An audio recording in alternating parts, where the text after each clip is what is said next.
Okay, so welcome back, everyone. My name is Lorena San Giuliano. I'm the Vice President of the 10th Braincoms. Now we'll have Dr. James Fallon lecture with the individual.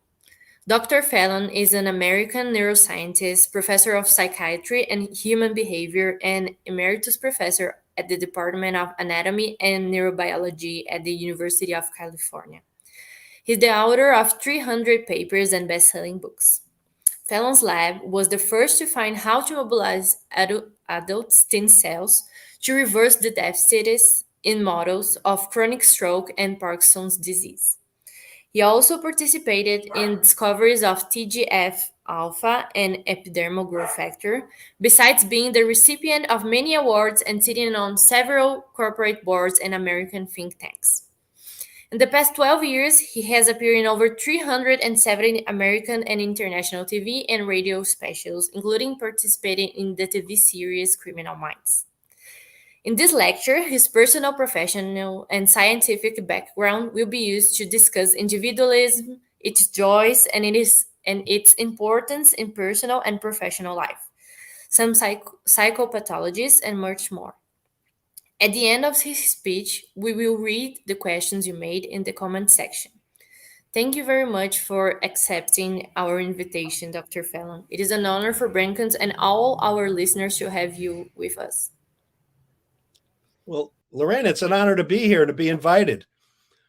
I wish I could be there live with you, but I guess nobody's live right now. So we're all sharing in this virtual world. Lorena and I discussed what I might, talk about.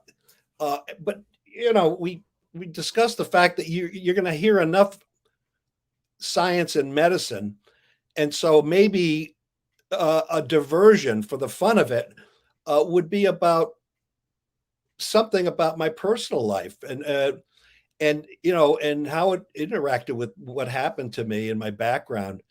And so we decided on the title, We the Individual, the joys and usefulness of individualism in one's life and career.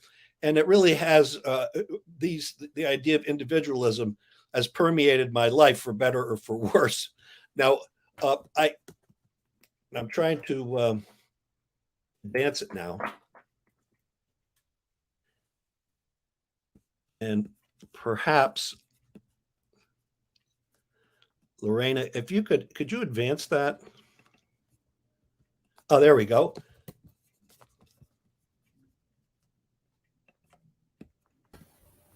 Can you put full screen? Just like you did before? Yes, I'm looking for. Is that full screen? No. No, you stopped sharing. Go back to the StreamYard room. And do this share thing again, share. And then share your screen, share full screen.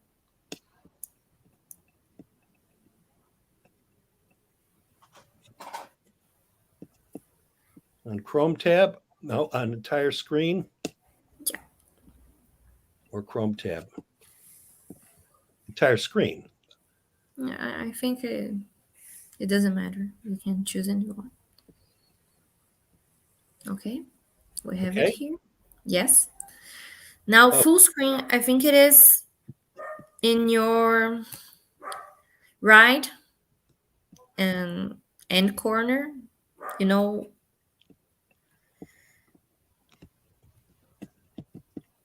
It's like comments, then you have one icon, two icons, three icons, the fourth icon.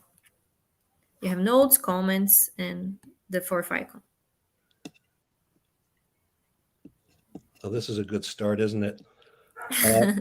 That's okay. That's okay. Okay, where it says share, where we had this all down here.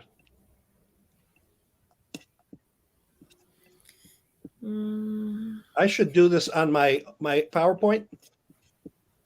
Yes. Oh, okay. Yes, that's it. Yeah, like that. Okay. Okay. So there was the title. Another title could be what it's like to discover who you really are the year you decide to retire. And you'll understand what this means in a second. Now, when I say I'd like to be there, I'd like to be at one of your beaches, but right over my backyard is Laguna and Newport Beach, and we have similar beaches. I don't know where the best surfing is, but at any rate, if you're a medical student or a professor, you don't get to go to beaches. So forget this slide. So here's the talk is really the personal story, but I'll also under 2 and 3 be very happy to discuss any questions you have about the science of psychopathy or psychopathy in the world, in terms of what it means for politics, war, forensics, on the street, business, etc. So, or anything you want to ask me about myself, I'll answer almost anything. So don't be shy. So in terms of my personal story, I'd like to give you a bias alert because I think it's good to know what a person's core experience and beliefs are outside of their talk, which puts the talk in a context that I think is important that many people don't give you. So first of all, I was raised Catholic, but of course now as a scientist, I'm agnostic. I'm not an atheist, but since I have no idea the nature of reality, I'm an agnostic. Uh, Politically, I'm a libertarian. And this is not in the European sense. This is in the American Libertarian Party sense. So those are my politics and my religion or not. Uh, which brings me up to I'm the old guy that's supposed to have some wisdom, which I don't have much of here, but there are some terrible ideas when you give talks. So if you're an academic, student, or professor, and you're giving a talk, the rules are, first of all, never talk about yourself. So I'm going to violate that. Never mention politics. Well, we violated that, and never mention religion. So there, I'm 0 for 3, 0 for 3 of things you never should talk about in a talk. But Lorena said, go ahead, do it. Oh, so here we are. Now, I'm going to give you my background. I had a very standard youth growing up. I had 2 honors. I was class clown all the time. And I was Catholic Boy of the Year in New York. I don't know why, but I was, the Catholic Church thought I was such a good boy. Little did they find out this new information. And I've been married. You can see my wife in front of me. And this is down in Baja, Mexico, with her son and 2 daughters. And I've been married to my wife not only since, oh my God, 52 years, but we've been dating since she was 12.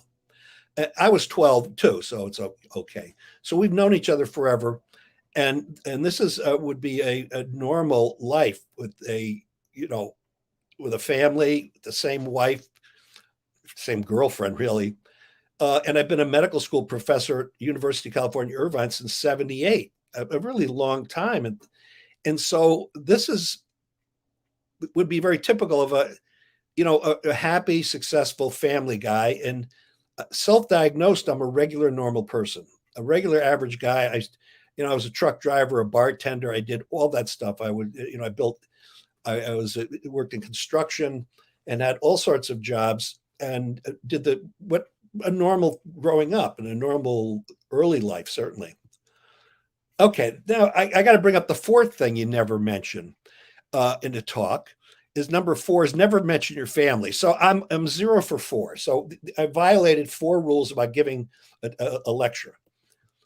Now, from 1978 on, I always had a small lab, only maybe 5 to 20 people, a kind of a loner, scientist, but a typical university nerd, a medical school professor. I studied growth factors, stem cells, since 1983, 1982. So I've been doing that for a long time. And then one of the minor things I started doing at the same time, we started in personalized medicine, that is individualized psychiatric medicine, biological psychiatry. I also started studying the brains of murderers. And these are former students who would bring me PET scans of murderers, a lot of serial killers, etc. And because I taught these medical students neuroscience, when they became professors themselves, they said, let's bring it to Fallon. Let's look if there's any sort of what he sees in these murderers' brains. So I looked at all sorts of murderers. Here's a whole set that was for impulsive murderers. And here was a disorganized murder with a lot of damage. This was from SPECT scans, not PET scans. Uh, but then, uh, after looking at all these in around 2005, I noticed that there was a pattern. Nobody had really shown a pattern. And this was new to me. So I started to look at this. And here's the pattern I saw, mostly from PET scans and SPECT scans, but also later with fMRIs. And these areas in blue are the areas that are turned off in a psychopath's brain. So some of these murderers were psychopaths. And so of those psychopaths, this was the common network. And when I saw it, it was an old friend. This is the limbic lobe that all of you know. And it's a major part of the social brain, how you interact with others. And so this became very interesting to me because I'd never seen the pattern. So I started talking about it. And at that time, uh, 2005 and 6, I started to form an epigenetic theory of psychopathy. And this was really from watching my mother in our backyard. So my mother, she died at 102, a Sicilian woman who you can't kill Sicilian women for some reason. And all of them, my grandmother, her mother, her sisters, they all lived to 100 or more. But anyway, she taught me how to iron clothes and do the wash and cook, but she also gardener. So we're in the backyard, and I'm watching her. She was sitting on a wooden stool, a three-legged stool, and she was pruning the flowers, the geraniums. And I was watching her, and I couldn't figure out what was missing in this idea of psychopathy. Something was missing. And when I saw the three-legged stool, I said, "My God, I know what the third leg is." And so if you look at it, uh, first of all, at the lower left, one of the legs of the stool would be the high vulnerability genetic alleles that you inherit. First of all, and whether they're high or low vulnerability or resilience genes. First of all, second of all, there was a certain functional brain loss that was obvious in all the psychopaths I had studied, and people later found this out. Did really good studies on this and found the same thing. And then there was a third thing that had something to do with it, probably abuse, but I didn't know how it fit in because I always believed that genetics were everything. So I was like a poster boy amongst my colleagues, saying genetics determine all, psychiatric and personality traits, but it didn't quite fit in. And what I mean by psychopath is up in the upper left. The primary psychopaths versus a secondary. So there's a primary psychopath. These are the ones, people who they don't respond to punishment or stress, and they have no conscience, no moral reasoning whatsoever, or they don't have moral reasoning that's the same as everybody else in the culture, and they do not seem to experience genuine emotion. That is, they don't have emotional empathy. They may have cognitive empathy. In fact, they do. They understand what people are feeling, but they don't feel it themselves. That's and these people, primary psychopaths, it appears, are created very early in life. Whereas the sociopath, those are people who know the difference between right and wrong. They have moral reasoning. They get stressed and they worry and they're guilt prone when they get caught by the police or their wife. They act very guilty. This is completely different than a real psychopath. And so psychopaths and sociopaths can do the same thing, but for very different brain reasons, very different genetic reasons, and very different epigenetic reasons. So these were early ideas I was going through in 2005 and 6. And I think all of you who have studied this, or you really watch TV, all the TV shows, and for the hair psychopathy, there are usually two factors for all the tests. One has pro-social traits, and this doesn't make you nice. It makes you able to navigate society without being caught or being suspicious, and it can make you attractive. The other factor too for the hair and other tests has to do with criminality and antisocial traits, and these are traits that people don't like. Psychopaths don't even like them in other psychopaths. It's like they're obnoxious, criminal, antisocial. They're not charming at all unless you're completely wild yourself. Some people like hanging around with people with all these different traits, and so, in factor two, most people do not. Now, there's another, there are other tests for this, and that's the best one, I think, is the PPI, which is more for normal people. That is, do you have psychopathic traits? And that's the psychopathic personality inventory. And this too has two factors, two major factors. And the first one is pro-social again. And the second one is antisocial. It's impulsive antisociality versus the first factor, which is fearless dominance, which is contains a fair amount of charm. It turns out a lot of leaders have this. And so just because you have these traits doesn't mean you're a psychopath. In fact, you can be a very effective person. You can be obnoxious, but you usually can be effective leader. And you have what's called a good term, fearless dominance. Okay, so as 2005 and my life was going along, at the same time, we were doing many studies, schizophrenia, cocaine and alcohol addiction, nicotine addiction, and manic, bipolar disorder. But we also were doing a clinical study on Alzheimer's disease. We were looking for the missing genetic alleles besides the ApoE that were contributing to people's vulnerability to Alzheimer's. So we conducted PET scans, we did their genetics, then we did full workups in terms of their psychometrics and their clinicals. And as I'm working on this little side thing with these psychopathic murderers' brains, we were doing these other studies, especially this one, the Alzheimer's one, and so we had all of the patients that we needed to finish the clinical study. We didn't have enough normal, so I did something that was not a smart thing to do. I said, look, I have a whole family. I'll bring my family and myself in to quickly finish up the study. And because they don't have Alzheimer's, except on my wife's side, not on my side of the family. We don't have any of these.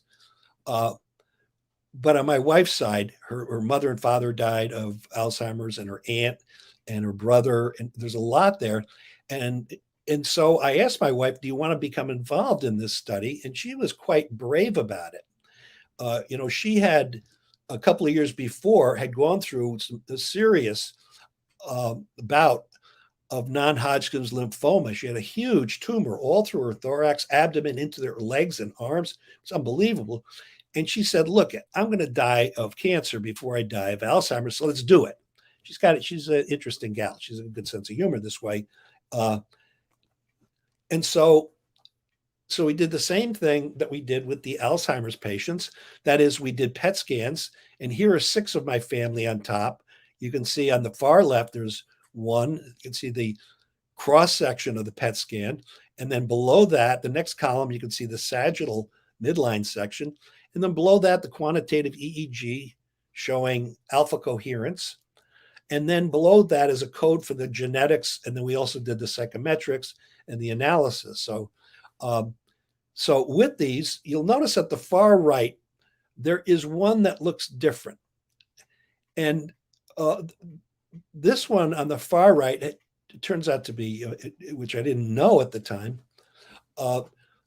it turns out to be one of our family. And if you look at that pattern, you'll notice that what is different, really different, is that the whole temporal lobe seems to be patchy and very low in activity, with one part of the insula pretty hot. The whole dorsal calvarium, the whole dorsal cortex, the upper cortex filled with red and yellow, and so a lot of activity. And if you look at the sagittal section, you'll see that there's very little ventral medial cortical or orbital cortex activity in the PET and anterior cingulate, and it goes all the way into the hippocampus and then into the parts of the amygdala, which again are patchy, hot and cold.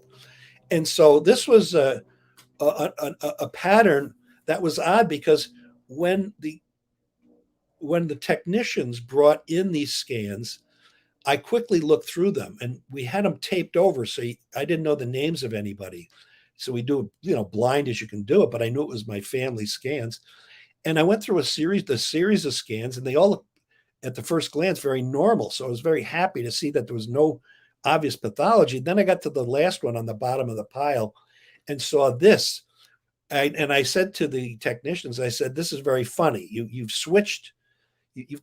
What you've done is you've switched one of the scans in my family with one of the psychopath murderers, because this is was like the worst of the psychopath brains I looked at." And they said, "No, it's not.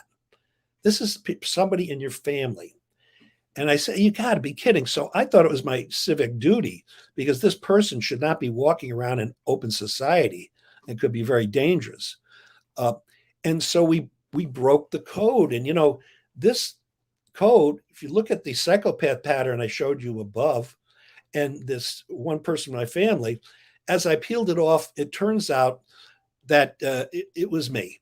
My name was on there, and that's when Gandalf showed up at my door for his surprise for me, and I was it at that point. And so this sort of, when I saw it, I just laughed, and I got the joke. It's like, okay, I've been studying psychopaths for the past 15, 16, 17 years, and they're the brains, and now I've got a brain exactly like one of them. And I just laughed it off. I asked them to check the scanners and the computer, and they said, "No, this is really you." And so I kind of blew it off because we were so busy with the Alzheimer's study, with schizophrenia study. We were writing grants and papers and patents too. And I just laughed it off. I said, I assumed what I think any scientist would, or many would, that my theory was wrong, that this is not the pattern of a psychopath. Well, we found out soon enough this is the pattern of a psychopath, and this became the joke is on me. Now, a bit later that year in 2005, 2006, we had all our genetics done. And it turns out that looking at the alleles that are most closely associated with the traits associated with psychopathy, I had like 85% of them. So I had all of these so-called warrior genes, the MAOAL, the serotonin transporter allele, etc. And not only that, in terms of the aggression and violence and these traits, but also if you look at the ones associated with empathy and altruism, I had almost all the nasty ones. That is the testosterone, the oxytocin receptor, the vasopressin receptor, almost all of them that are associated with having no emotional empathy and really not caring at all. And this was just like the scans. This was the biological psychiatric evidence that something was quite wrong, or it's very different in me than in the rest of my family. And I had tested on some of my brothers, and they didn't have this. They kind of averaged out. But in this casino roll of the dice, uh, I got handed a lot of interesting alleles, which were very much associated with psychopathy. Then the same year, the same month, we're looking at this. I had gone out fishing. I love to fish, and I had caught a bunch of albacore, tuna. And whenever I do that, I call my wife from the boat and say, invite everybody over. And anytime we've done this, my wife will call people in the afternoon of a day when I've gone fishing where I've got fish and say, come on over, we have a party. And of course, when you throw a party that way, everybody shows up for fresh fish, fresh albacore especially. And then my mother came over, and while she was there, she she said something kind of odd. She said, "I've got to tell you something about your family." I said, "Ma, you mean our family?" She goes, "No, your father's family." She said, "Your cousin." And I have two cousins. And they both do geneographic work, and one is a New York newspaper editor, so they do very careful research. And they had read this book that just came out called Killed Strangely: The Death of Rebecca Cornell. And she goes, "Read this." And I said, "Ma, we have all these people. We have 45 people here. We got to feed and get drunk." And but at the end of the night, she came in and showed me the book in my office, uh, and she goes, look at this, and she went through and she goes, look at all the murderers or kind of really bad people in your father's family. And she loved this because he comes from an English family, uh, and she's a Sicilian, and she was always teased uh, about the mafia, being a mafiosa. But everybody in her family, in the Sicilian family from Sicily, they were very, very law abiding and uneducated, but very law abiding and very good people. Whereas on my father's side, uh, this is this book is about the killing, the first murder of a mother by a son, matricide, in the American colonies, the white American colonies, in the 1660s, 1667. It's the first case. And since then, there were way too many more. And we've did further research that found that 3 of the 4 lines of my father's family, or the grandfather and grandmothers, all have these, too many murderers and too many bad actors, some quite bad. And, it's genealogy is not genetics, but when you've got 3 lines of a bunch of murders, you start wondering. And so here were, 2 cases on the Cornell side, my grandfather's side. We had one of my cousins is Lizzie Borden, who killed both of her parents with an axe in the late 1800s. There's a famous riddle in a song in the United States about Lizzie Borden took an axe and gave her mother 40 whacks, and when she was done, she gave her father 41. And this is a famous song we all learned growing up, and it turns out she was my cousin, but also that happy guy in the upper left, that's Ezra Cornell, who founded Cornell University. So we figured it's even between these two. But it gets worse though. Something we just found out is that probably the most famous unsolved murder in the United States now is over 100 years old, and it's the murder of Hazel Drew in upstate New York. And this murder is the basis of Twin Peaks, with David Lynch and Frost. It's the murder of Laura Palmer, and the Laura Palmer Twin Peaks is based on Hazel Drew. Well, the filmmaker of Who Killed Hazel Drew called me up because he had heard from somebody I had information on my grandparents and great grandparents.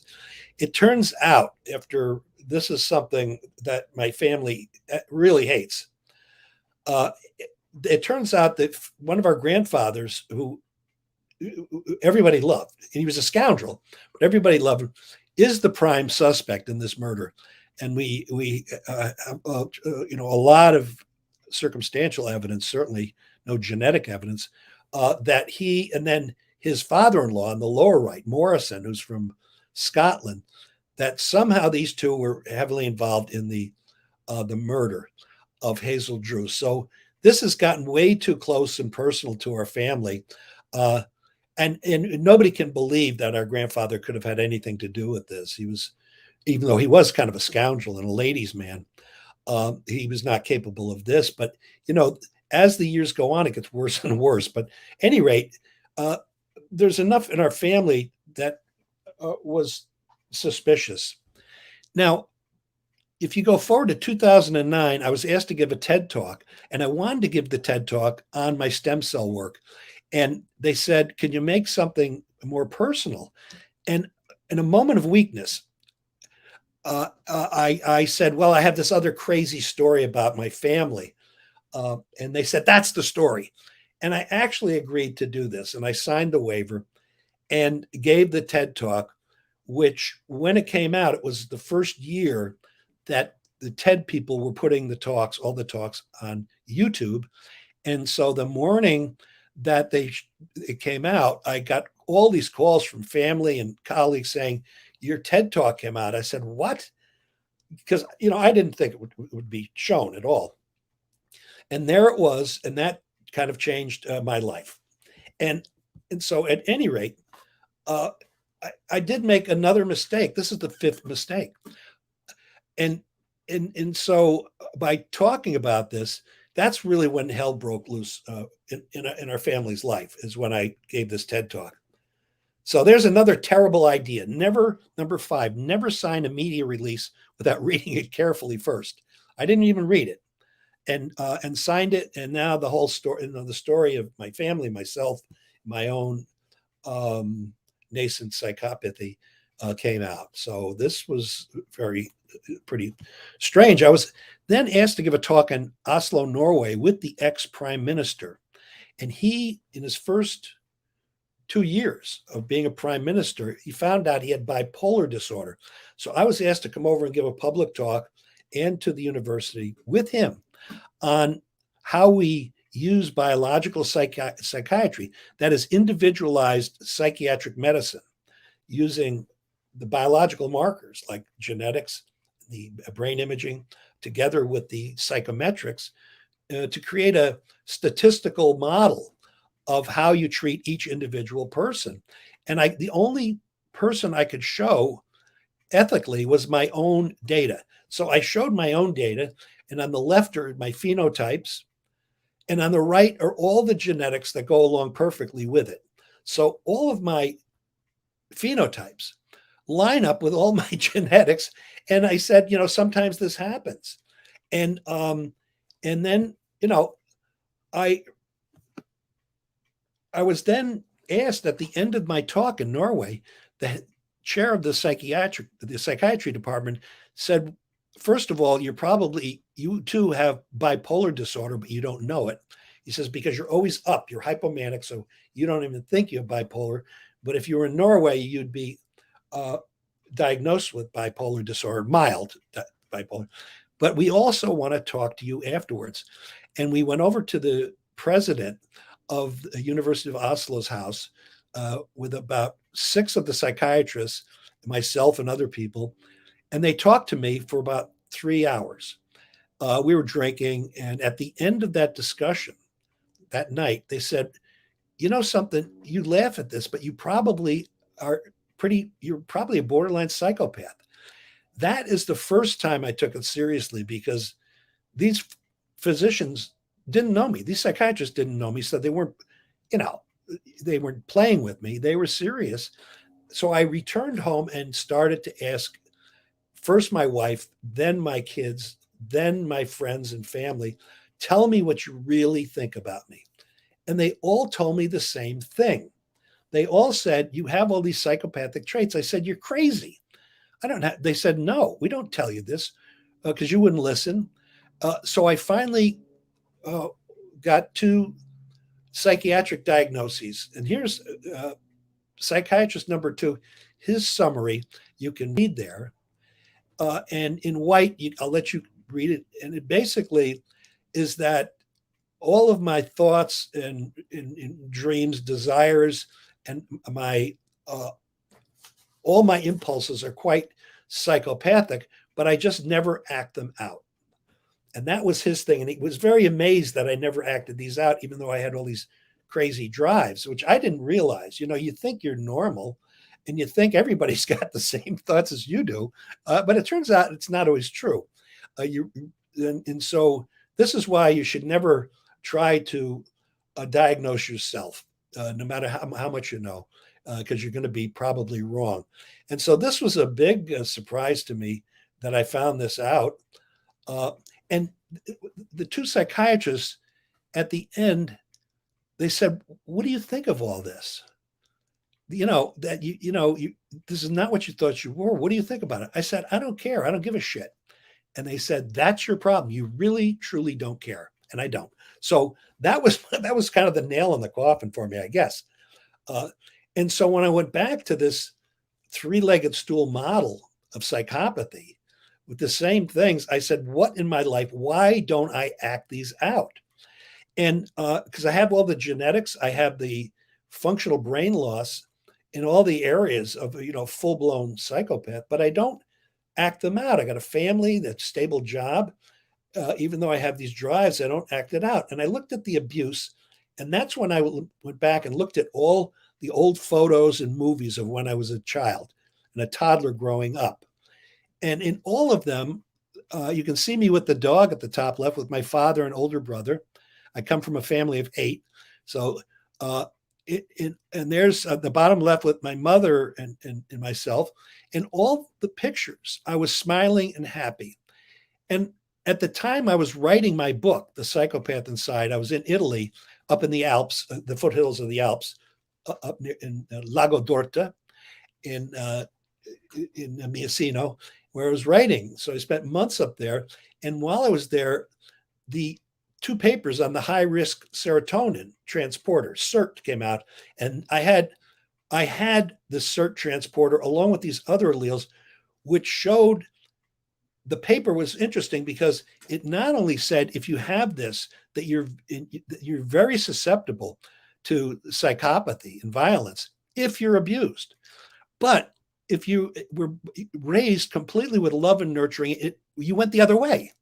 So this was the key here, and this is when I finally, believed that genetics weren't everything, and really a certain kind of epigenetics that love does conquer.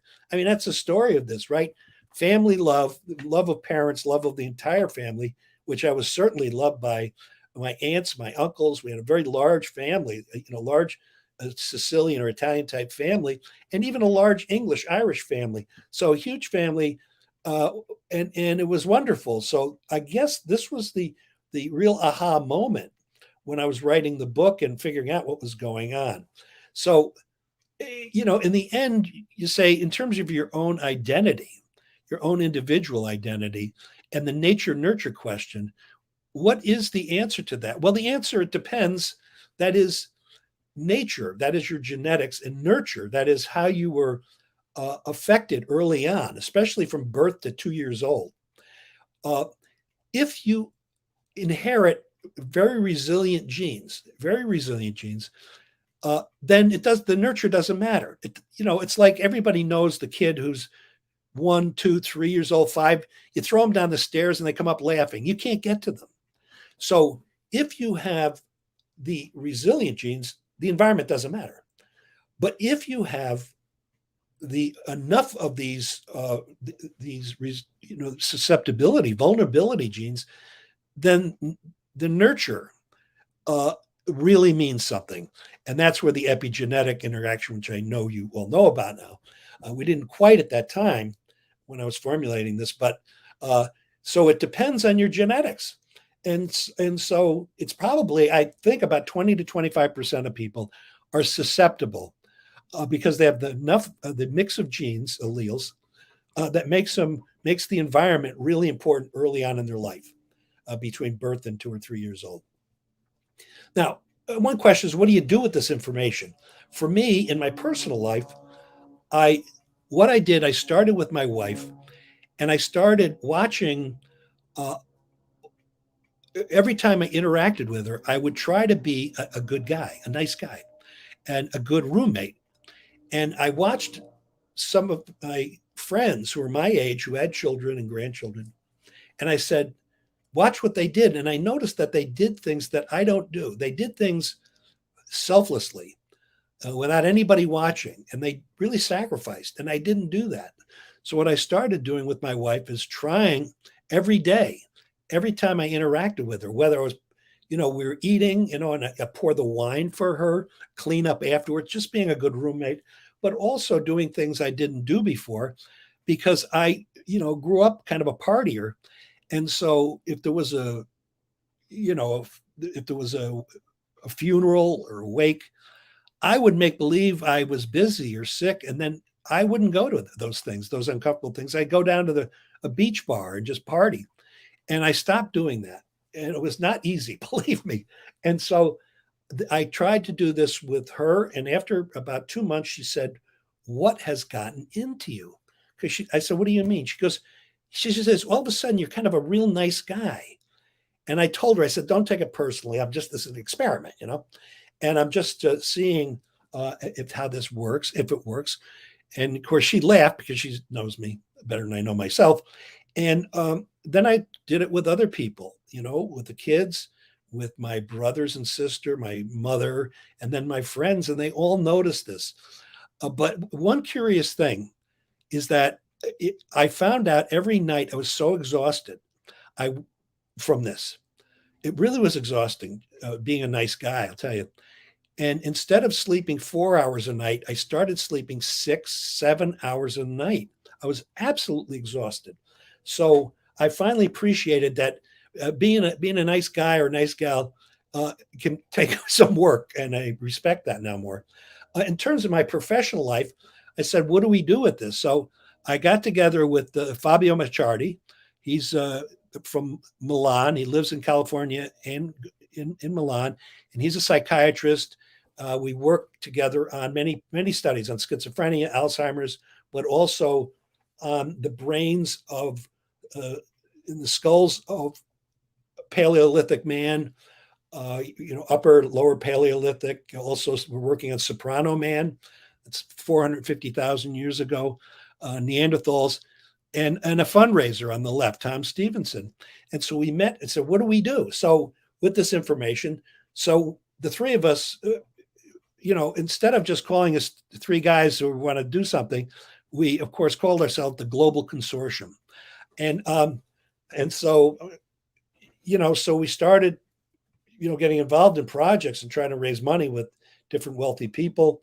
And one of the things was to show, uh, to try to prove with genetics and with the histories, transgenerational epigenetic violence. That is, how does violence in certain parts of the world, certain neighborhoods, certain areas of countries, why there's continued over and over again epigenetic or violence that is caused by this nonstop abuse and bullying and childlessness. That is one type of abuse is being given up by your parents and being raised on the street or just being orphaned.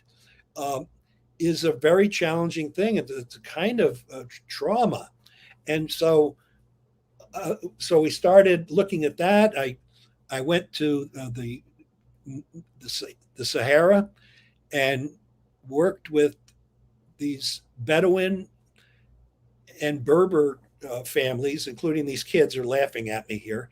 So went there, started in Morocco, and sampled all their genetics from both tribes, and also did histories with them, going back four generations, at least three generations, to see how much violence was there, and tried to correlate it with different warrior genes.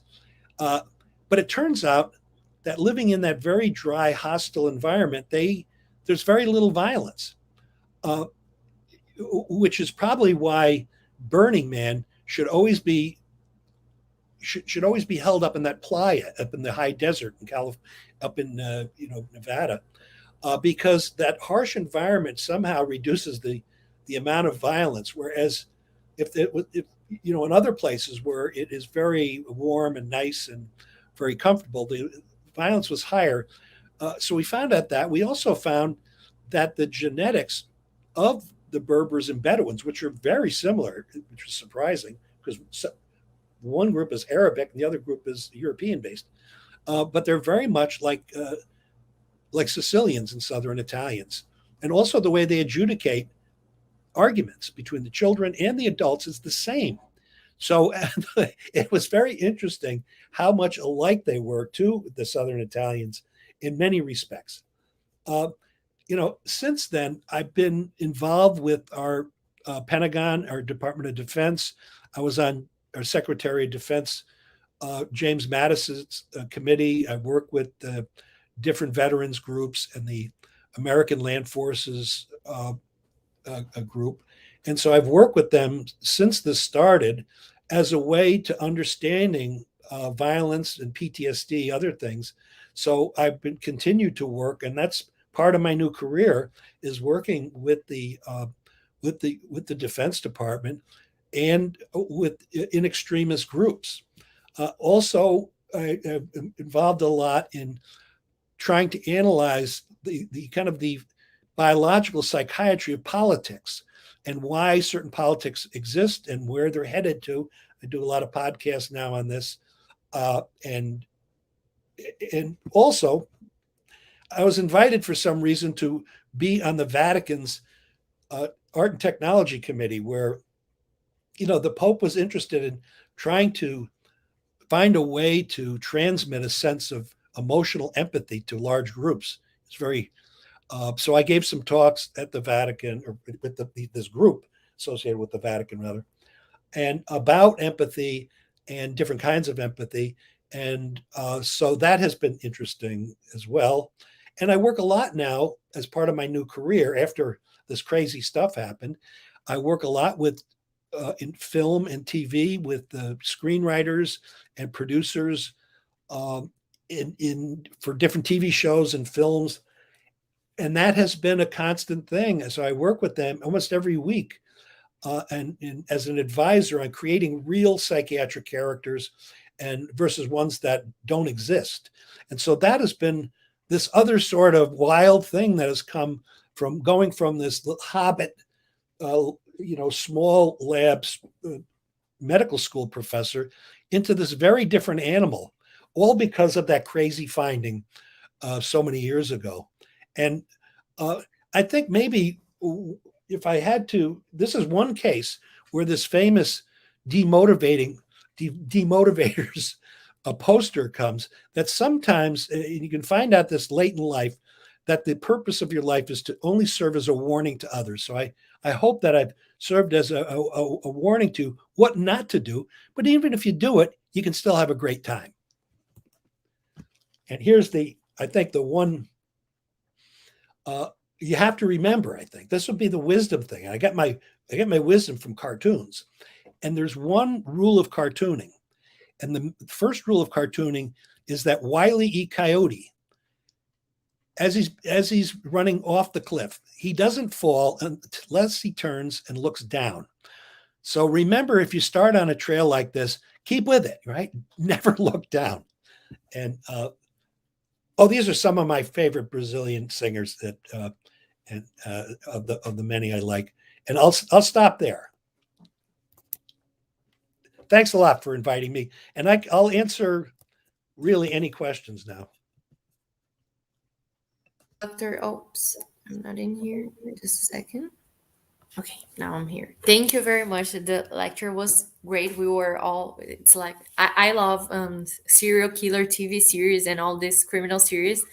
And because they are full of plot twists. And your life was full of plot twists. It was like, Yeah, oh, I have yeah. killers And in my. I work with the Criminal Minds showrunners, but also with the FBI BAU people and other shows. And so my backyard, we meet at my house. I live on the campus, even though I'm retired. I'm busier now than I ever was, seriously, before, with not only these different projects, but working in media so much, because basically I'm still a teacher, right? And having this experience and having taught, uh, that this was a good opportunity to talk about psychiatry, to talk about morality, without being moralizing, because if you got to realize that you're a sinner first, right? But take this opportunity and use it in a broader context. But I'm open to any questions. I have a question. Yeah. First, do you think we could use brain imaging and genetics to make some kind of screening and prevent maybe some psychopathologies outcomes, like for psychopaths that maybe would become serial killers and all this stuff? Do you think we could use it as a screening Well, method? we could, but I the thing is, it can be such an imposition on individual liberties of the family and the person, that it may be worse than the way what it is now. That is, any totalitarian sort of ideas to control people and control the public, which is getting worse now. This is it, there are too many people willing to control other people politically, not only in the United States but around the world.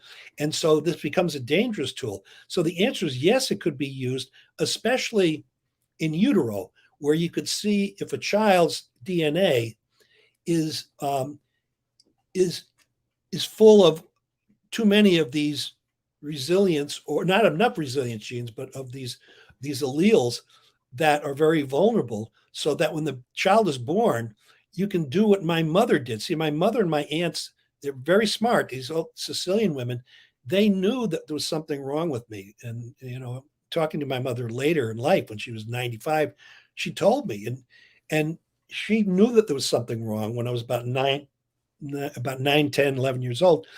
And she told all my teachers, to make sure he's busy all the time, because if he's not busy, he becomes dangerous.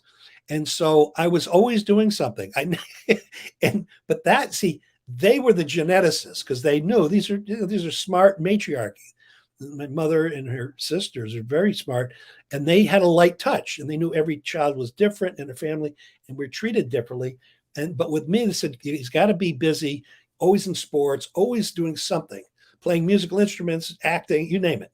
And so, you know, my mother and her sisters formed my genetic test, and so they knew uh, to keep me away from bullies, or keep me from bullying people, um, and and so that was important. But I think this could be determined in utero, and you could say, well, these are kids that you got to watch it, and then you have genetic counseling without divulging it to anybody except the parents, right? But the problem is, in dysfunctional families, a lot of times you don't have this access at all. So the people who would do it are the ones that don't have the problem to begin with, for the most part. And so that's a tricky thing. So there's a real problem with this. So the answer is yes, it could be very useful, but I'm quite concerned that this is too easy to abuse. Yeah, we have a question here from Luisa, and she answers this question: if you think that using this kind of test would have any kind of ethics implication, just as you said. Nothing but. Louisa, you're absolutely correct. There's nothing but, because practically we can do this. And, you know, the thing is, just because you have a certain genetics does not mean you're going to have any sort of criminality. It's all the genes do is code for the traits, not for the morality per se, but for the traits. Uh, and each personality trait has about 15 or so alleles associated with it. And the combination of alleles then puts you on a spectrum of having high extroversion, low extroversion, high aggression, low aggression, high emotional empathy, low. So these are all, of course, on a spectrum. And out of most people, when they inherit these alleles, it's like a casino throwing craps. You're usually getting sixes, sevens, and eights. That is, you're an average person, right?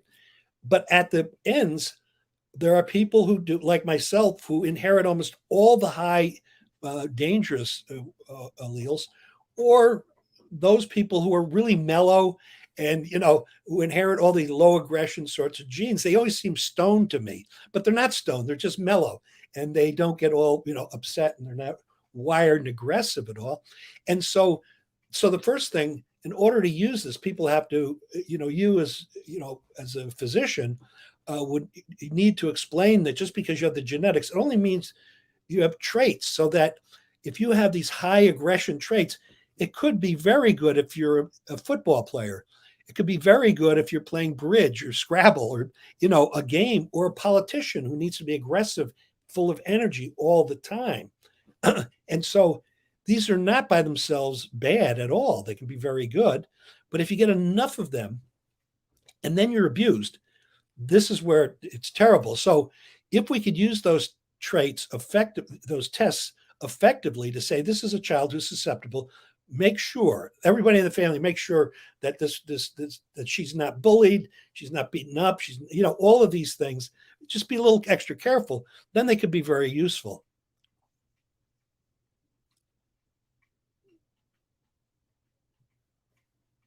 There are people here in the comments saying they love your presentation, and Oh, great.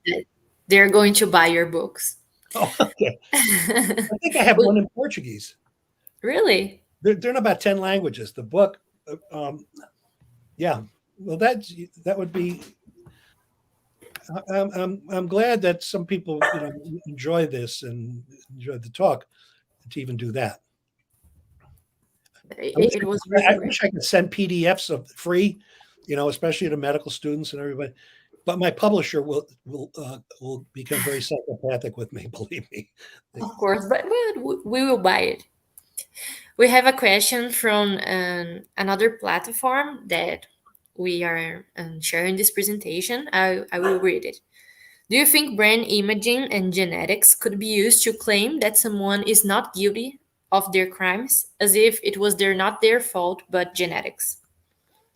Well, that's done all the time, and this was one of the problems with one of my and some of uh, the psychiatrists I work with who work in the criminology field, because some of them don't they they hate the death penalty, so they'll do anything to say no, the devil made him do it. It's in the genetics and everything else. So that can be abused too, because people are biased. And that's, so in a court case, and since I work with them all across the world, different defense and different lawyers and different defense and teams, that you got to watch out for this. That's why you got to find out the bias of people, because they may be only in it just to make sure nobody ever gets convicted. That's not good. Um, now, if you can, it's one thing to say you're not guilty of a crime. Like the people who are sociopaths know what they're doing is wrong. They're usually pissed off losers, right? They feel that they have been wrong and get even with the world. They know what they're doing is wrong. A psychopath doesn't really think what they're doing is wrong. And therefore, if you look at all of the history of religions, Abrahamic religion, all religions, in order for you to be culpable for a sin or for something really bad, you have to understand it's wrong. Psychopaths really don't understand it's wrong. They know you think it's wrong, but since they don't think it's wrong, it's it's like, well, why are you, why am I being held as a monster here? What I'm doing is okay. And that's really surprising. People don't quite understand that. They almost treat it like a parking ticket. They'll do something off it and they'll consider it like a traffic offense, like speeding or something. I know it's wrong, but what's the big deal? So to them, it's a big deal. And so in that sense, they're not guilty. That is, the psychopaths are not guilty. And I'm not just saying that because I happen to be just almost one, but sociopaths are.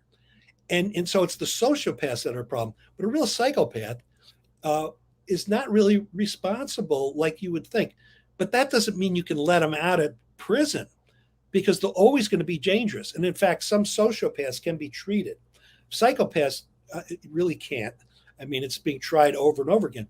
So even though they really shouldn't be held culpable morally, or even in terms of the law, in terms of the punitive side of law, they have to be put away forever, because when they come out, they do the same thing over and over again. So they're so dangerous. So it's a different kind of prison, you see. Even if you say they're not responsible, they still have got to be put away. That's very interesting. Beatriz asked just this. She said, do you think it is possible to resocialize a psychopath who is a criminal? And you just say it isn't. Uh, Beatrice, uh, a couple of years ago, I had a National Public Radio, NPR, journalist call me and said, finishing up a story about rehabilitating, resocializing psychopaths. And this one group said they could do it, and a group of psychiatrists, and and but they said you should talk to Jim Fallon because he doesn't believe that it can be done. And so she came and interviewed me here in this room about it, and she was going to spend the next day talking to their prize student. This was a psychopath uh, uh, in prison who was let out. He had been cured. Okay, he had been cured by this. And while we were sitting here, she got a phone call, and she goes, "That's the end of the interview."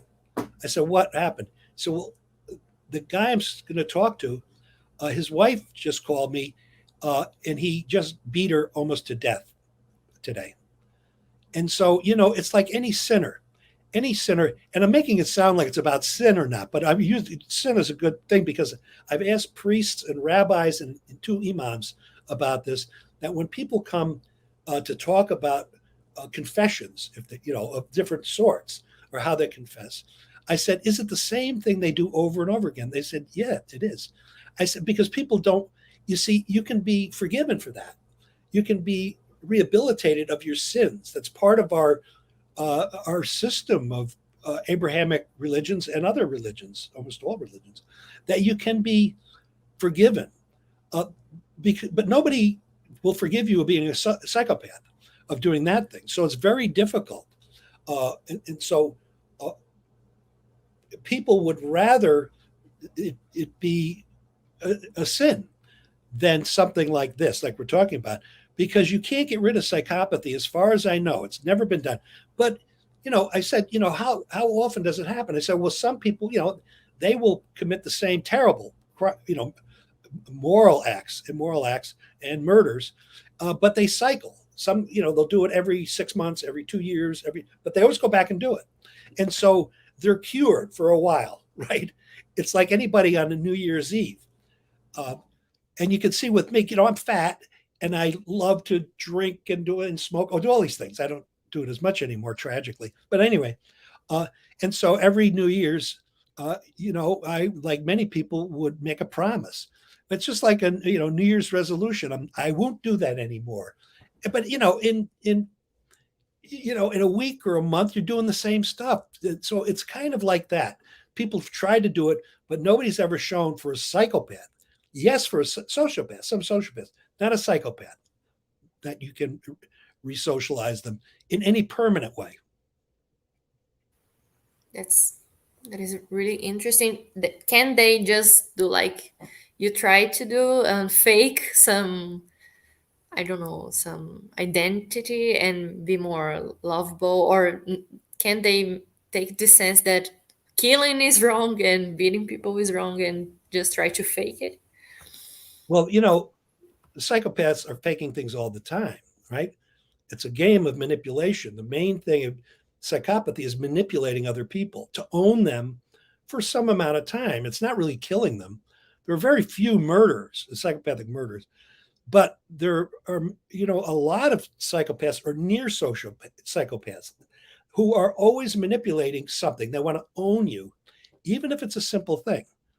And this is something I learned from my wife that she couldn't stand me doing.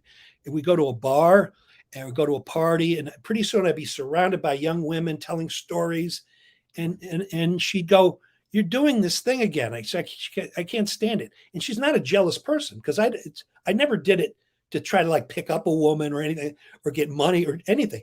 It was just the stories, but I said they're all true stories. She goes, "It doesn't matter. You're just owning them. You're manipulating by getting them into your world." And this is a very recurrent theme, that the psychopaths want to own you for a while, and they all have a different sort of best way to do that. And so, in this way, it can seem like they're playing games. In part, they are. In part, they're just being themselves. So they can hide behind this mask, just like you're saying. Okay, thank you. We have one more question from Alana. She's asking, how do you think the prejudice with psychopaths affects lives of the ones diagnosed with the condition? Well, I get contacted a lot by people who are, either married to psychopaths or other people with cluster B personality disorders like NPD, narcissistic personality disorder, and histrionic, etc. And it tremendously affects their lives. And and psychopaths will pick a mate who is, they know they can manipulate in a certain way, but they also can live completely separate lives, like a normal life, completely normal life, and then at some time during the week or the month, or then they turn into these predators, really bad predators. And so it's a little different for each one of the psychopaths. And so the people who are diagnosed with it, in my case, I'm a borderline, so I'm not clinically a categorical psychopath, I'm very close. I have those traits. For me, I turned it into a career almost. I didn't plan to, and so for me, it's been great, right? For other people who don't have this kind of outlet, it's quite bad because, I'm in contact with some people, in four different people who have been diagnosed with this. Even though they haven't committed crimes, they're absolutely in social jail all the time. It's terrible. So they haven't done anything, but because of either being tested because of some other psychiatric issue or behavioral issue or something.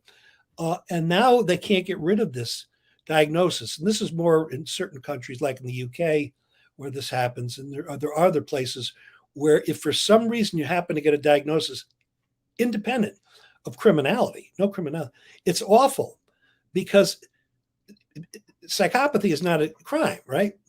It's a disorder. It's not a disease. It's a disorder, and some people live pretty normal lives, even though they could be obnoxious to be around because they're always manipulating. But a lot of them that are borderline like me never get into trouble. I mean, I've never been arrested, if you look at my life, it's like there's no way this guy can be a psychopath, and but I'm not a full psychopath, so that's a proviso. But I think with the people I've talked to over the past 12 years, uh, of the thousands of people who've contacted me related to this stuff, of that maybe 100 or so psychopaths, and it's a bad story because uh, and some I've spent time with who've done terrible things, really terrible things, and I contact them through, and they're in prison, moving around. Just, I mean, I can't even talk about some of the stuff they did, and I could with this group, but I'm not going to. It's really quite awful, and for them, some of them said, like, I owe it to society, so test me, use me as a test case and everything. But it's hard to raise money for this. And I've talked to people, CEOs, because I'm part of numerous think tanks, including wealthy people, and they say, "Oh yes, this is really important to do this," but in the end, their public relations department, their attorneys say, "Don't fund this, because we will be this corporation will be accused of getting killers out of jail or making psychopathy okay." And so it's very hard to raise money to do this work. And I've been trying to do it for some years, and I work with the Google people a lot, where, a couple of whom were very sympathetic to it. But in the end, their attorneys and PR people said, you can't do it. And so it's a hard thing because you want to show that you better take care of your children.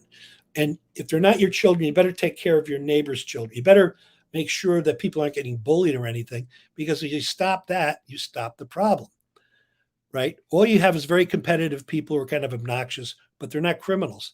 So that was the idea. You don't have to tell people war is bad, but if you convince people that you're killing your own people, that is, by if you have a terrorist group or a certain subsect within a society, within an area of a city or a country, and it has nothing to do, it's pan cultural, um, that they're supporting terrorism, supporting, and I've worked with terrorist groups too, and with anti-terrorist groups, and that by convincing them that they're killing their own people, that somehow they will say, maybe we shouldn't do that. Telling them that war is bad and violence is bad doesn't work. But telling them doing this is going to kill your people, we hope that would work. And so, but it's been very hard to raise significant money to do this. Great. Thank you, Dr. Fallon. And I think this was one of the most expected lectures in our Congress, and it was really amazing.